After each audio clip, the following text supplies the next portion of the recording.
Bismillahirrahmanirrahim. Assalamu alaikum wa rahmatullahi wa barakatuh. Karibu mpenzi mtazamaji katika kipindi chetu Jifundishe hadithi za Bwana Mtume Muhammad sallallahu alaihi wasallam. Leo tuenda kutizama hadithi inayozungumzia arkanul Islam, nguzo za Uislamu. Uislamu huu ambao kwamba sisi tunaufuata ndo kwa ajili ya Uislamu sisi tuaitwa Waislamu. Uislamu una nguzo zake, ambazo nguzo hizi Mtume Muhammad sallallahu alaihi wasallam amezeleza katika hadithi aliyopokelea Abi Abdurrahman Abdullah ibn Umar ibn al-Khattab radhiyallahu anhuma qala sami'tu an-nabiy sallallahu alaihi wasallam yaqul buniya al-islamu ala khamsi. Uislamu umejengewa juu ya nguzo tano ama juu ya mambo matano. Uislamu huu umejengwa katika mambo matano. Bimaana utakapopunguza jambo moja katika haya wauvunja Uislamu, kwa sababu nguzo ndio inasababisha kitu kusimama.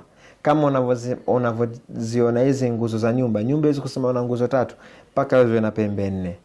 Kwa hivyo nguzo hizi ni lazima uzitekeleze kwenye maisha yako kama Muislamu, kwa sababu wewe kuitwa Muislamu ni kwa sababu ya Uislamu. Mtume alisema nguzo ya kwanza shahadatin alla ilaha illa Allah, ni kushuhudia hakuna Mungu isipokuwa Allah. Wewe kama Muislamu lazima kwenye maisha yako, ili uwe Muislamu wa hakika, uishi na kalima ya shahada.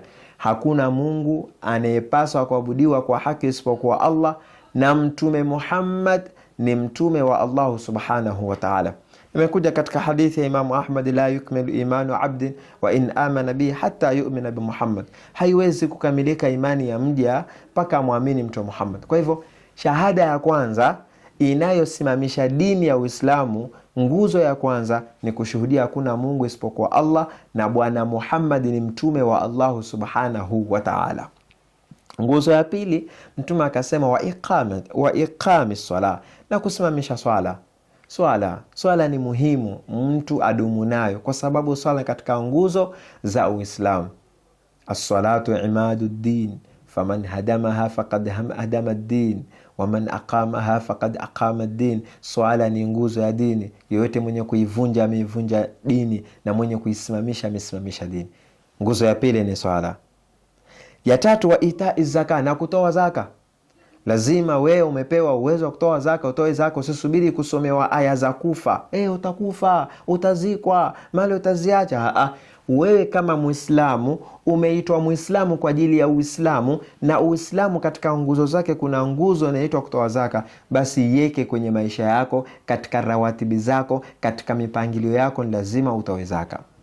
Nguzo nyingine wa hajjul baiti, kuhiji nyumba ya Allah subhanahu wa ta'ala. Twende tukaizuru nyumba ya Allah, na ambao kwamba hajaizuru basi tumuombe Allah asituondoshe katika mgongo wa ardhi ila tumeizuru, kwa sababu ni katika nguzo za Uislamu.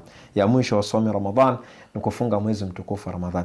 Hizi ni nguzo tano, nguzo za Uislamu. Tumuombe Allah atudumishie hizi nguzo tano kwenye maisha yetu, tukiondoka katika mgongo wa ardhi tuwe tunazo hizi nguzo tano. Wabillahi tawfiki, wassalamu alaikum wa rahmatullahi wa barakatuh.